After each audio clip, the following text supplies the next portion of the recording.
Good morning, everybody. Once again, it's time to get busy. Thank you, Dream Team audience, for joining us this week.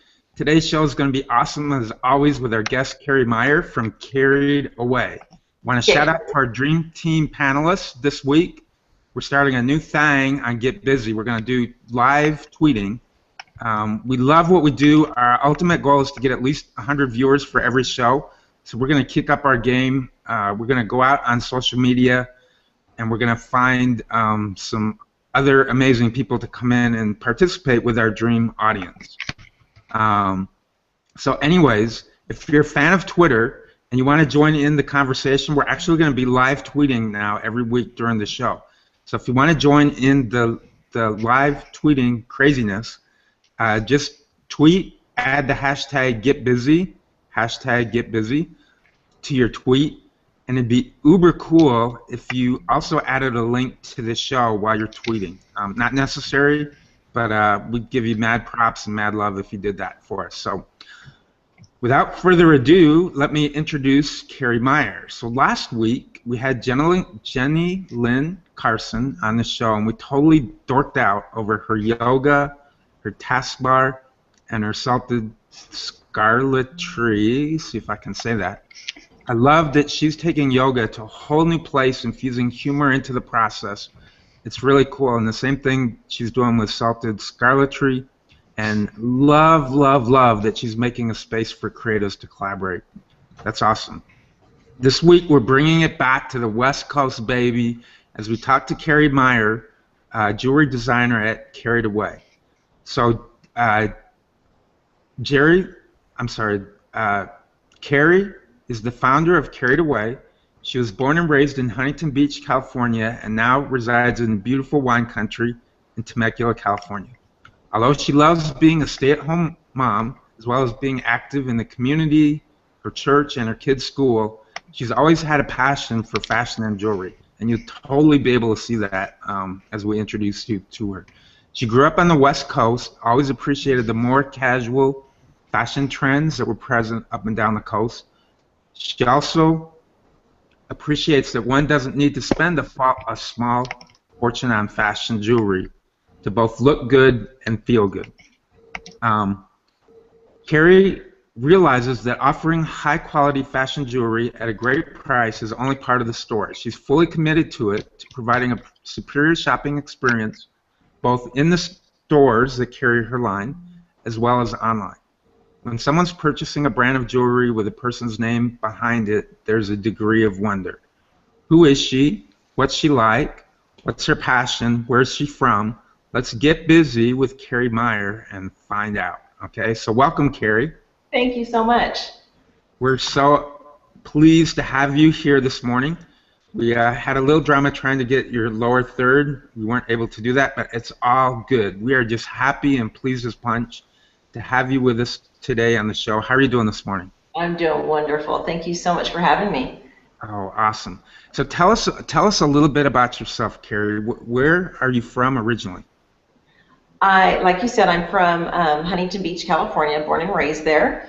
And I lived in Oklahoma for about 10 years and then moved back to Long Beach. That's where I met my husband. And then ended up in the Pacific Northwest, up in a little town called Blaine, Washington, which is right on the Canadian border, right on the ocean, and it's gorgeous. And we moved back here last year into the Southern California, and we live in Temecula now, and we love it. So this is a good fit for us. We like it here a lot. That's so cool. So what was it like growing up in Huntington Beach, kind of the beach life scene? What was that all about? It's not what it is now. When I was born in the 60s, so I was running around in the 60s and 70s in Huntington Beach, so it was a beach town then, but it was mostly surfers and hippies, you know, back in the 70s, and now it's kind of this hip happening place. It still was back then. It's just a whole different vibe, but it was very casual, very hippie-ish, very casual and relaxing. It was nice. I mean, Huntington Beach is beautiful. It's just more of a city now. Before it was just kind of a lazy beach town kind of place. So it's changed a lot, but it's still beautiful. We love Huntington Beach. Awesome. And were you into the hippie scene at all back in the day? Well, I was pretty young, even in the, in the 70s. So, but yeah, I had my bell bottoms and my hip huggers and, my little foot ankle chains and stuff even back then. Sure. That's awesome. You know what? Hey, welcome Dream Team panelists. Kit, Kristen, and Dennis is with us this week. Glad to see you guys. Before I go on, any comments, questions? I know, Kit, you're already in love with jewelry, so. Yes, I am. I'm from India, and jewelry is our thing, and I love fashion jewelry. I mean, I wear like danglers, and I'm wearing bangles, and I'm wearing a necklace, and I'm all decked up today just because you're on our show. So thank you so much for coming on our show. And you said you were born in the 60s. You're lying, right? I mean, look at you. Does she look like she was born in the 60s? I mean, is that... I'm 32. I look older than you. No. It's all smoke and mirrors here. So I want to pipe in here. I tell everyone I'm from Vancouver, Canada, but that's not exactly true. In fact, it's quite far from true. I live nearly an hour south of Vancouver, or I lived in White Rock. And I actually got my mail in Blaine because for a letter to cross the Canadian border from the States will take nearly 2 weeks to get there. Yes. So everybody I knew had mailboxes in Blaine. There's like, what are there? There's like 4 post offices in or around Blaine, and it's all because of the Canadians that, yeah. So. We lived in Simiamu. You know that? Oh my gosh. Yeah, that's where we lived. We lived there. That is a beautiful development. So beautiful area. We spent a lot of time in White Rock as well. All the shops up and down, all those little restaurants and stuff in White Rock. So yeah, we spent quite a bit of time there. We had a favorite sushi place, and it was a good place to hang out at. Yeah. Yeah. Yeah, and fish and chips in Crescent Beach in the summer. Oh yeah. Big fan. Yep. That's a lot of time there too. Hey, Kristen. Yeah. How you doing? I actually have a great-grandfather that, do you know when you come into the city of Huntington Beach and there's like the little boy with the dog? Yes. That's my great-grandfather did that statue, and it's actually of one of my great-uncles. It's a little boy with their dog Toby. That's amazing. Yeah. Wow. So I'll probably put a picture of that in the event at some point today, too. Yeah, definitely. Great, yeah. What a small world. Yeah, totally. Special. That's neat that it'll always be there. And I'm so happy that like you knew exactly what I was talking about. I do, yeah, that's amazing. Awesome. Just makes it a little bit more personal, right? Yes. So, hey, Carrie. Yes. So now you're in Temecula. Tell us where Temecula is, what Temecula is famous for, and why you like living there so much. Temecula is about an hour north of San Diego, and it's inland a little bit. It's in the desert, but it's actually really nice here. We actually got rain the last couple of days, which is kind of unusual, but it's just gorgeous going up and down with all the wineries and all the vineyards, and it's kind of a hometown feel. People have called it a little bit of a Mayberry, where even though I don't even know what the population is, but it's very homey. Everybody's really welcoming, and like I said, we've only lived here a year, and it's just really, really nice. In fact, when we moved from Blaine, when I started my jewelry business, I thought about closing it down because there's so many options here as far as jewelry stores go, and I thought, I'm not sure how my jewelry is going to go. I've got to say it's been thriving since I've moved here. It's doing better here than it ever did up in Washington. So, and I think it's because of the personalized pieces that I make, because you can't find that here very often. I don't know where you can find it here in this area. So I do a lot of mother-daughter pieces. I do a lot of pieces that are custom to people. So I think that's what's helping me do so well here. Awesome. So tell us a little bit. You've got something that's really, really cool around your neck right now. Yes. Tell us a little bit about that. What was the inspiration for that, And yeah. I get inspired by so many things. Music, by my surroundings. In fact, I just made a piece. The kids and I were out in the backyard swimming, and there was bumblebees everywhere. So I actually made a bumblebee piece. It had a little piece, bumblebee hanging, but then I had this stuff that looks like honeysuckle. So I get inspired from all over the place. Outfits, I can go shopping, and I love a flair for fashion. I just love it. I love the trends, I love the fashions, but I love the classic pieces probably more than anything. And I love an outfit that's kind of flowy and soft, and then I can add a piece to it to kind of complete the outfit. So I really do get inspired from, like I said, anywhere, whether it's music or somebody walking, I can see somebody and I can picture a piece on them. So I get inspired in many different places. That's awesome. So by all appearances, it looks like you're living just the charmed life, the perfect life. But we all know that everyone has challenges in life.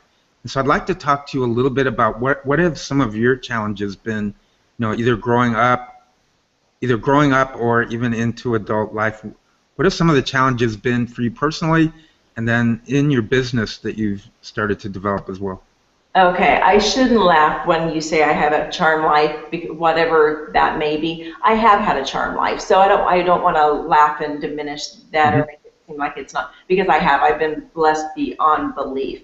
Challenges? Oh yeah, I've had lots of challenges. The first one probably is trying to find, not trying to find, but my husband. I was well into my 30s before we even started dating seriously, before we got married. So I was 30 plus when we got married. So I kind of got a little later start in life, and then we were told at one point that we couldn't have kids. And that's actually when we moved from the Long Beach area, like Huntington Beach area, moved up to Bellingham. We were going to retire. We moved to Simeon, the golf community, and my husband was going to golf every day, and I was going to go shopping and work at our, volunteer at our church and just kind of be one of those people. After over 5 years of trying to get pregnant, we ended up pregnant with my son just out of the blue. So that was amazing. And adoption was always in our plan.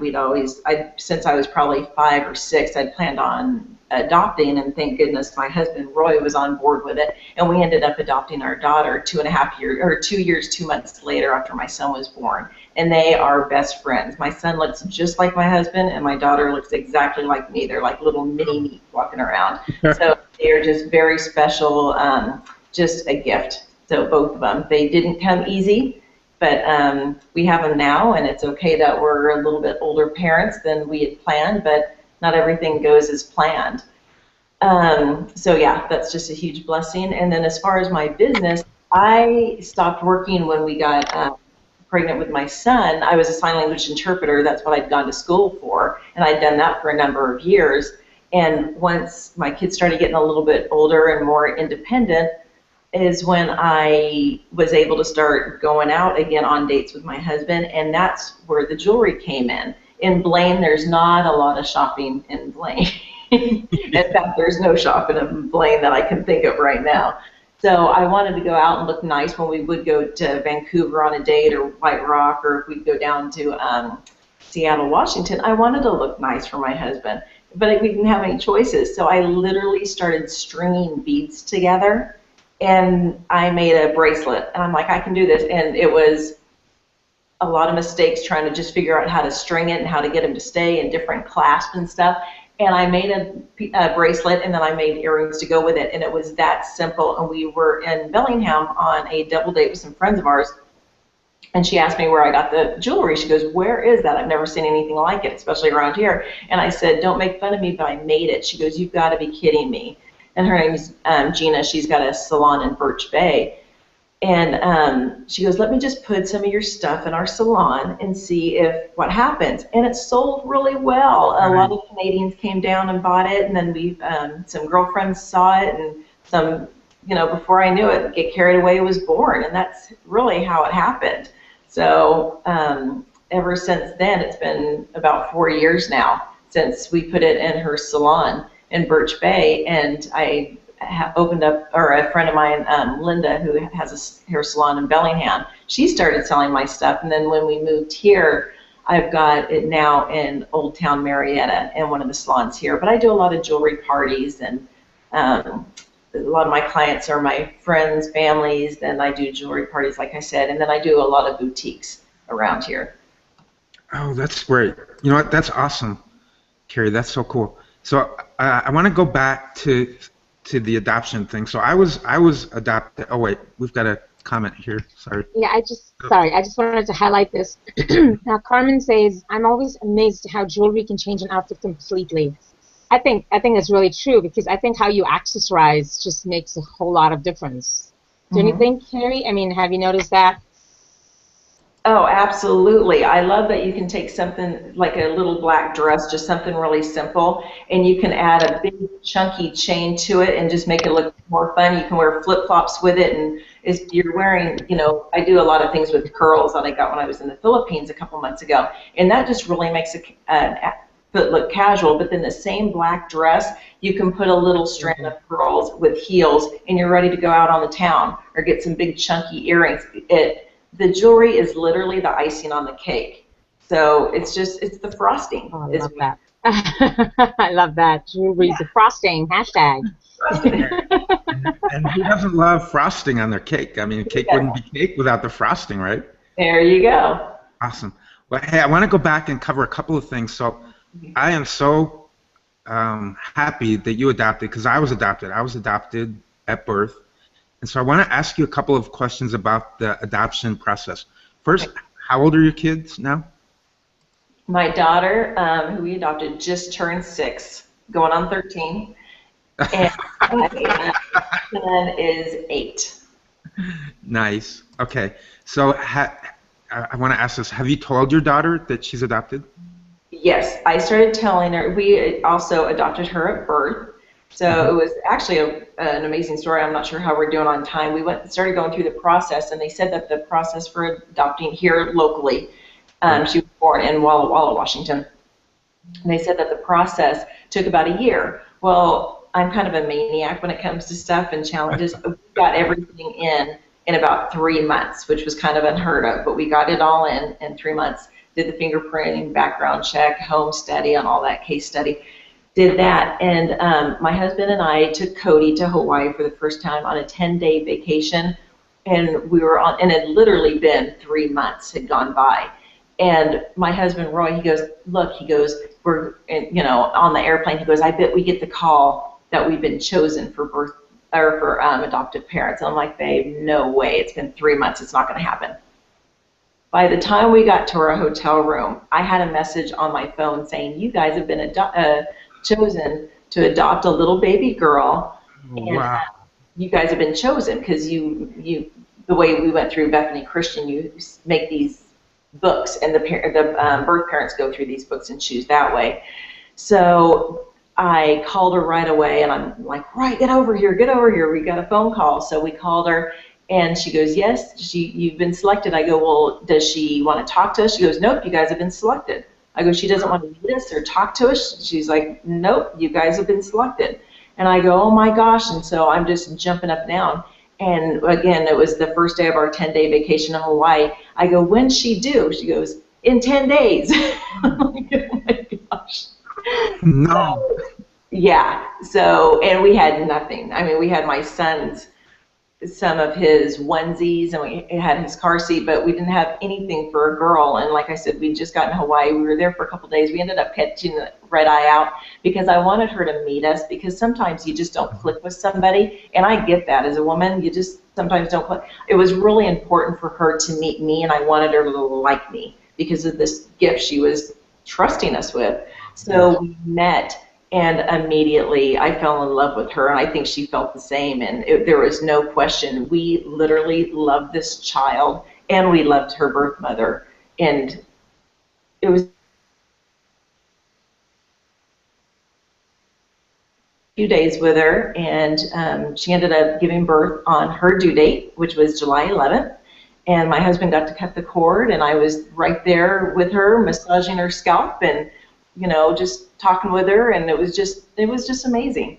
So yeah, and since then, our daughter is thriving, and she does know she's adopted, and it's just, to be honest with you, we don't even think about it, and it's not a big thing because it was natural, and I just think that a child to be in your life, it doesn't have to be blood. Family is who you make your family. I get emotional, but Yeah, me too. family I'm doesn't crying. have to be blood. Family is just who God puts you with and who you choose to be with, and that's what family is. Mhm. Totally. I I'm am losing it for a bit, so take it over, Kit. yeah, no, because I have I'm sorry if I interrupted, but I have wanted to adopt a baby since I was 15 years old, actually. I was inspired by my favorite celebrity from my country. She is the first Miss Universe from our country, and she adopted her first child when she was 18 years old. And she said in one of her interviews, she said, "I didn't choose the baby chose me." Yeah, So that really kind of tugged at my heart, which I think is what you're saying too, and I completely agree. I think, it's your heart desires what your heart desires. I mean, it's blood. It's great if you have your own baby, but your adopted baby is your own baby too because you chose that baby. That baby chose you. So that in many ways it's a deeper connection because it's a soul to soul connection. It's a heart to heart connection that is, I think, much stronger than even blood, if you ask me. And not many people get that. yeah, yeah. Yeah, I've had people say, well, how can you love your children the same?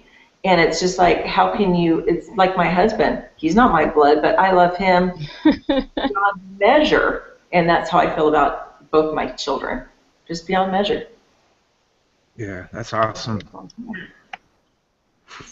Awesome. That's so cool, Carrie. Yeah, I can totally relate because, like I said, I was adopted. There are, as an adopted child, there are a few things that get a little bit strange. Like, yeah, I don't know how to describe it, but sometimes you realize that, you know what, I'm not, even though the blood is thicker than water, they say, but the love that your parents show to you is more important than anything else. Yes. But there are still a couple of weird things that come up. Like, I mean, there are times where I can totally tell, like, I don't share the DNA with these people, and it's just, I mean, not to go all off into that, but sometimes it's just a little bit weird, and not in a bad way, just like in kind of a different way. But just something maybe for you to be a little bit aware of. But love conquers all, and love takes care of all.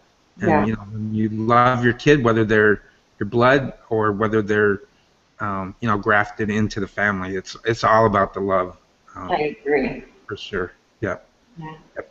So let's go. Let's jump into. I know you love to travel, and you have such a great opportunity to incorporate travel into your business.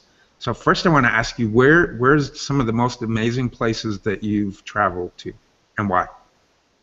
When I was in my 20s, that's kind of when I got the bug, and I backpacked through Europe for over 3 months and literally didn't have a lot of money, so we stayed at pensions, which is people's homes. They call it couch surfing now, and that's kind of what we did. And this was in the 90s, and I did that for, like I said, over 3 months, but we went all over Europe. So we went as far as the Netherlands, we went over to Estonia, Russia, we went down to Greece, we went over as far as, trying to think, Austria, and then we did as far as, France and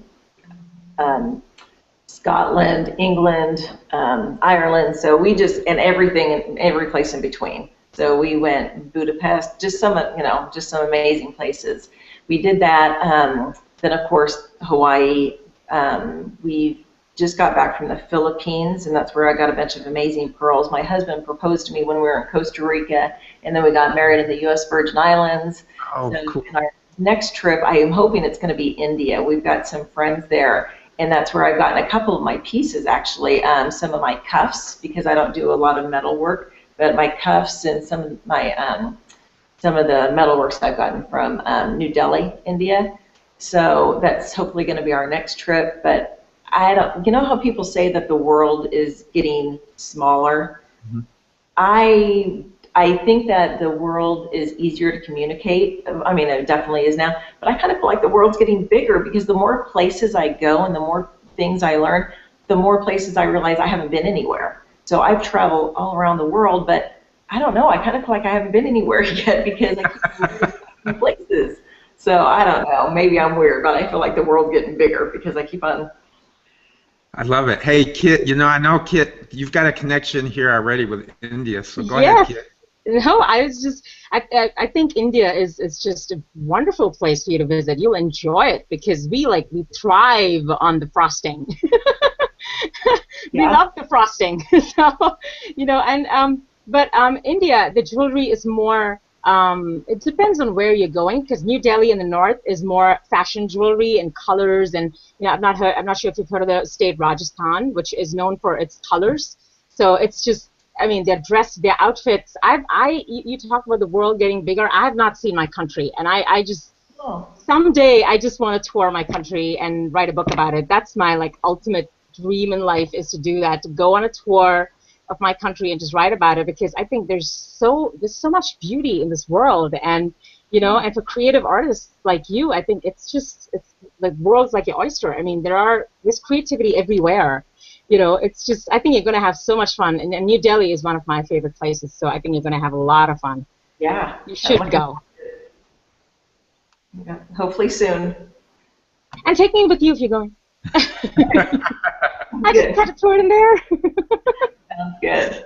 We'll just make it one great big get busy road trip, and I'll just tag along with Carrie. Well, not road trip because that's going to take forever, but flight trip.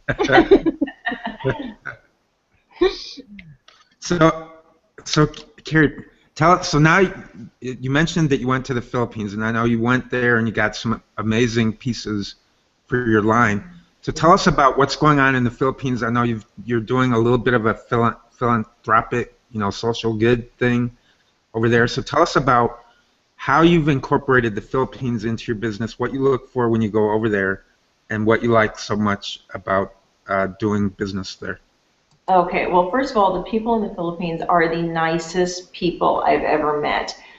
We brought our kids there. We don't go anywhere really without them. But we took them, and literally they have this vision, I think, that it takes a village to raise a child because we'd go anywhere. And people would take pictures of our kids, and they'd want to hug them, and they just wanted to help them. So they'd make sure that they were always first in line, and they're like, oh, no, let her sit up here so she can see better, or have your son do this, or they've got to try this.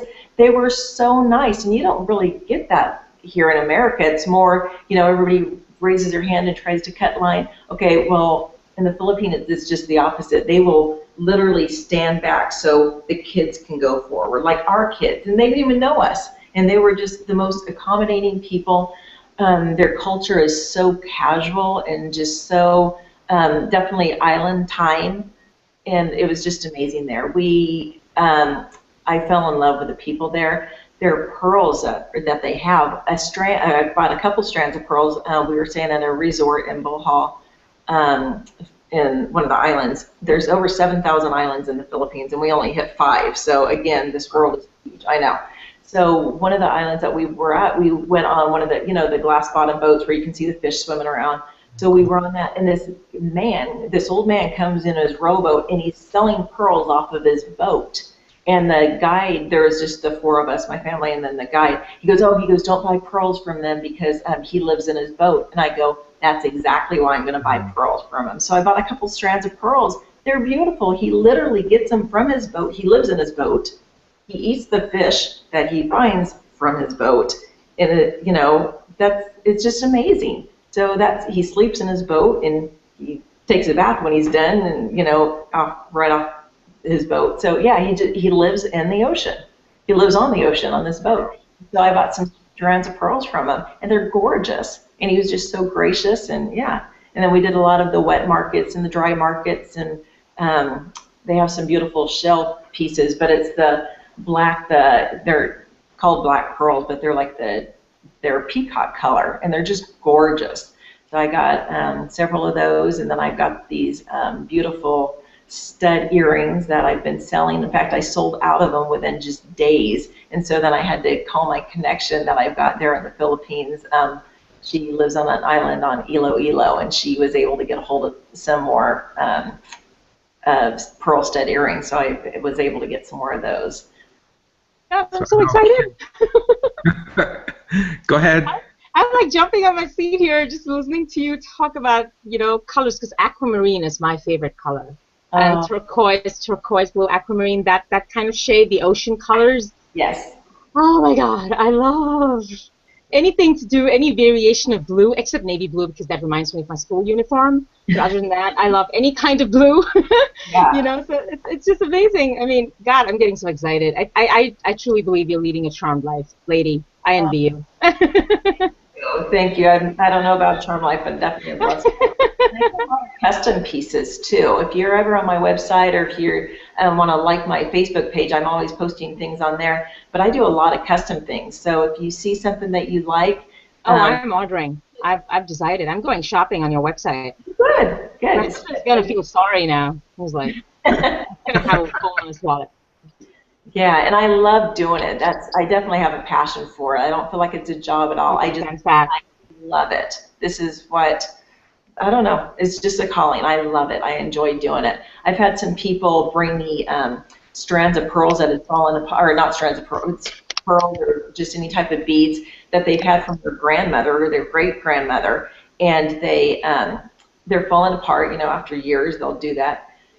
And they'll bring them to me, and I can refresh them. So I take what they had, like their grandmother, just a strand, but they want it more edgy or fun-looking or something that's more versatile or that they can adjust, and I'll make the pieces special for them so they still have the components of their great-grandmother's beads that they had, but then I just refresh them and make them their style. So, yeah, I love doing that. That's cool. Hey, do we have a question?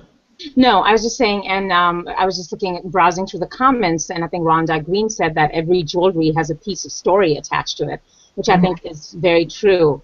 And so when you kind of alter something that means so much to you, I think it grows in importance, and you just want to cherish it forever. It's got that special bond in your heart to that particular piece of jewelry. Because I know my mom, she has given me some pieces of her jewelry, and I know I love that more than anything else in the world, simply because it's hers. Yeah. And I know my mom, actually, she got, I think, saris, like our Indian national dress saris from her mom and her grandmom, and she still has those, and she has repurposed those to kind of fit her body type, but she just will never let them go. I mean, it's just there's something so beautiful to be surrounded by, that love. You just feel so comfortable and secure. Yeah. You're wearing something that means something to you. Yes. We just had a death in the family a few months ago, and so what I'm going to do for a gift, I got one of her strand of beads, and I'm going to take it apart, and I'm going to give everybody a gift for Christmas and put one bead in each person's gift. So whether a little dangly earrings or a necklace or a bracelet, but even the boy, the son, I'm going to take a little piece of her jewelry and incorporate it into the piece that I was going to make him for Christmas. So. Wow, that is so cool, Carrie. That's awesome. Thank you.